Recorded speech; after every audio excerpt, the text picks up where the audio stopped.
Your wife breaks your heart. If you're not going to work, you can't sleep anymore. You're upset. She's running around with a new dude. You see her Instagram story. She's got some new guy. You're furious and you're angry and you're jealous and you're bitter.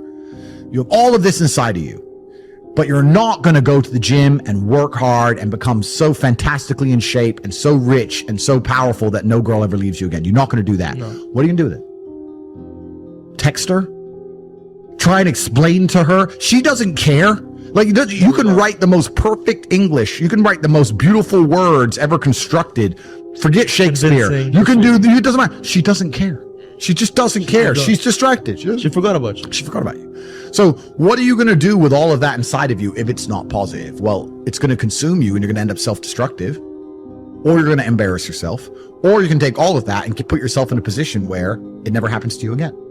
Those are the choices. So what's the most intelligent choice to make? Yeah. You know, I don't understand how many humans function in the world today. I don't get people who don't think like me. I don't understand it. I'm like, well, then how have you survived this long? Life is hard. Life is difficult. Maybe I've just been unlucky, which I don't believe in, but I've had so much trauma and bad events and negativity and stress and all these things that have happened to me. And I've used all of it to be monumentally successful. People are functioning. If you're not thinking like me and you're going through life with any other mindset, you've been extremely fortunate that God smiled on you and allowed you to sit around most of the time doing jack shit, and you have yet to be punished for that. Yeah. I could never have lived that life. If I was a bit lazy or a bit, you know, or I was a bit of a snake, or if I lied to people, I'd be dead by now. Yeah. Like, so a lot of these people are just absolutely and utterly blessed by God that they managed to go through life with such a non-competitive mindset and they still breathing. Like, I don't understand how people can think any other way. Yeah. I've spoken to dudes and like, yeah, you know, I had a bad couple months. Why? Oh, my girl left me. You've wasted months. You've wasted months. Oh, like you had the, think of how much God loves you to have given you the grace and given you the opportunity to waste months of human time over some chick. Like, talk about blessed head to toe. If I waste months, empires are going to collapse. I'm going to end up in a cell or dead if I waste months. I have things to do every single day. I can't waste a second. Like, these people are just absolutely infinitely blessed. And their mindset is a product of that because they're spoiled children. Absolutely spoiled children. Because there's a whole bunch of people out here daily who fail. There are men out here who fail daily and they have yet to feel the true consequence for it. They fail to go to the gym when they know they should have gone to the gym. They fail because they forgot their keys and it took them 10 minutes to find them.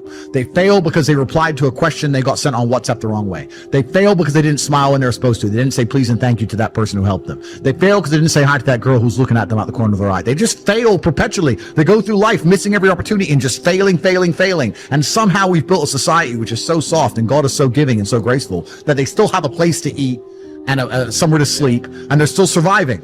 That shows how nice God is. Yeah. Because before this society, truthfully, if you were that level of failure, you would be dead. Survival of the fittest. Survival of the fittest. And none of these men out here are fit. No. Their mindset isn't fit. Their reality isn't fit. They're failures. They're failures. Yeah. And they're just failing every single day. And they go, oh, but you know what? Tomorrow I'll go to the gym. Yeah. You've been failing your whole life. That's all you've done is fail. And then you sit and wonder why people like me absolutely and utterly outcompete you. It is so easy to become a top tier male in the world today because the competition is so ridiculously low. There are 2% killers like me and everybody else amateur, head to toe amateur. They can't even pay attention to anything. They can't try anything. They're amateurs. And it's really mind blowing to me because I've tried with all of my computational power to imagine having a mindset different to mine. And I just can't see a reality worth having. I can't see a reality worth living. I can't see how you're going to build a life worth experiencing if you have any other mindset. I've never seen somebody massively succeed and they didn't believe in themselves, ever. I've never seen somebody who just allows life to happen to them and become blown off course by some sadness, end up doing massively monumental and important things. I've never seen it. It does, and it's never going to happen. Because it's competitor. It's like crypto. It's player versus player. Right. I can sit here right now at power. I can sit here right now and recall events that will prevent me from sleeping for 2 to 3 days. That gives me a superpower that other men do not have. They want to go to sleep. They're tired. I can stop being tired for days at a time. I can just have a thought. I can remember. I can sit, close my eyes, and use the power of my brain to vividly remember events, and I will not sleep for days. And when people come to me and say, oh, this happened, I'm really sad, or my heart broke, or this bad thing happened to me, I say, good. Thank the Lord that he's given you this endless source of motivation. You're wasting it. That's your problem. But it's been given to you. Nitrous oxide has been given to you. You just have to use it in the correct way. So I'm the luckiest man in the world because all the bad things that happened to me have given me all the building blocks to become the most fantastic man on the face of the planet. Grief. No one escapes it. Not the rich, not the poor, not the famous, not the infamous.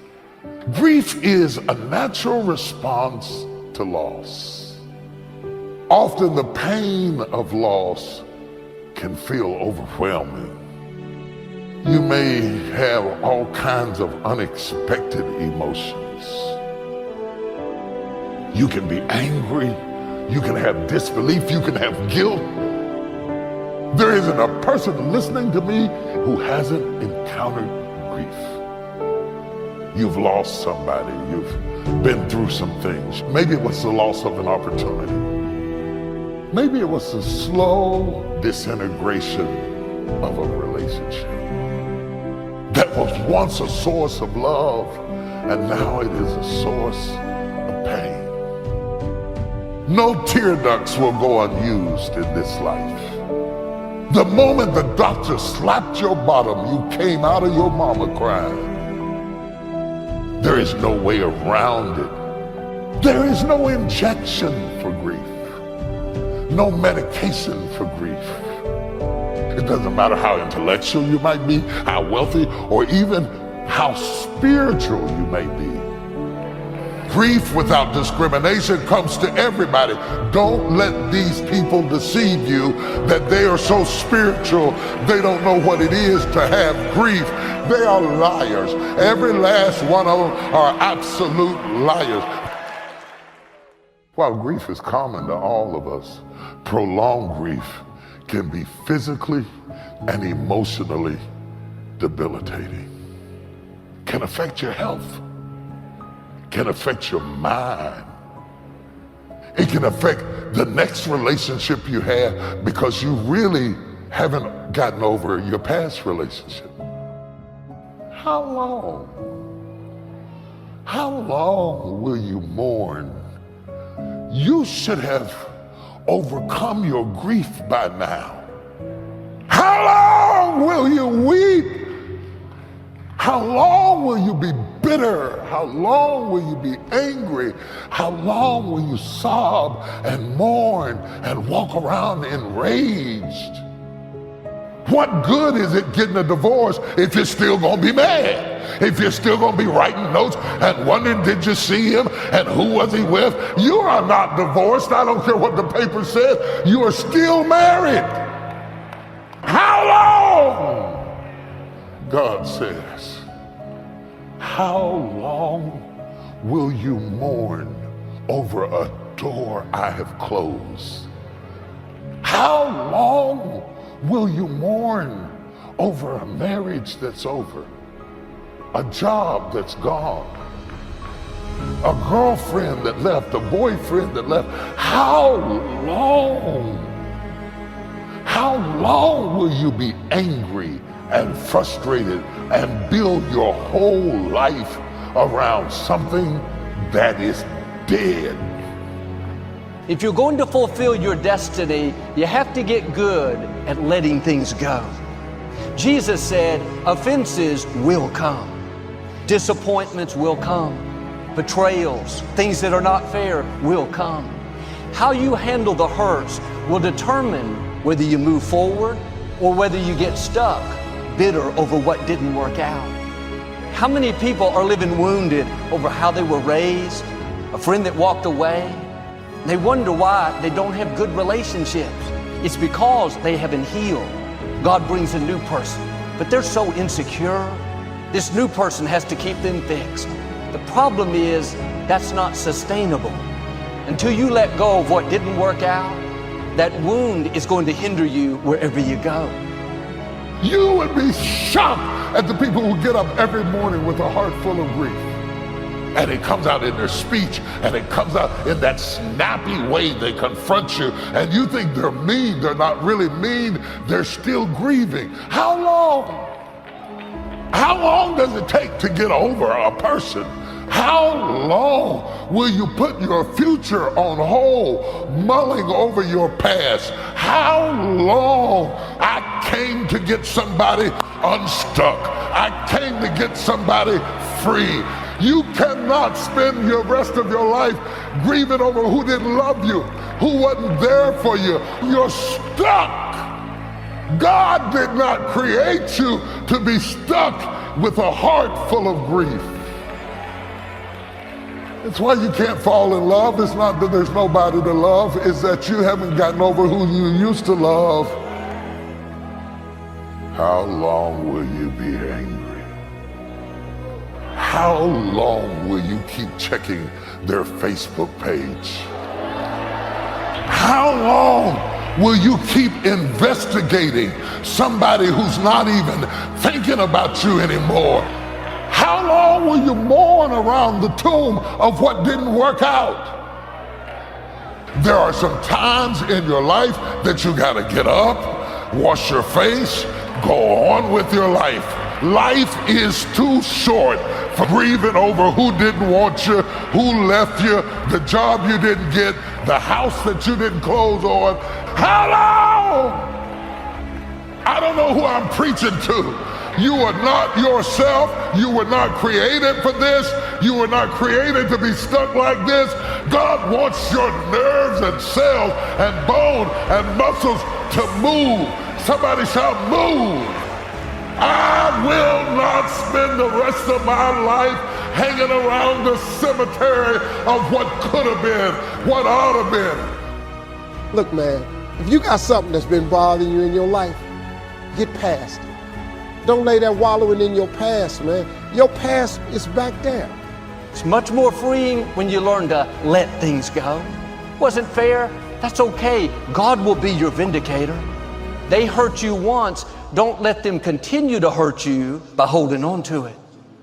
Living in mourning is going to keep the new doors from opening. I want you to think about somebody that caused you some pain. Let me tell you something about the mind. Tell you something super stupid that I used to do. Do you know for years I hated my mother and my father, whoever they were, because they gave me away? And guess what? I didn't have any faces for the hatred because I never saw either one of them.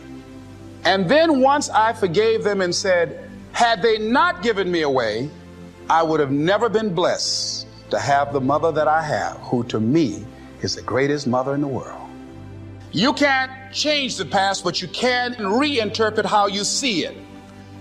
Give an interpretation that empowers you.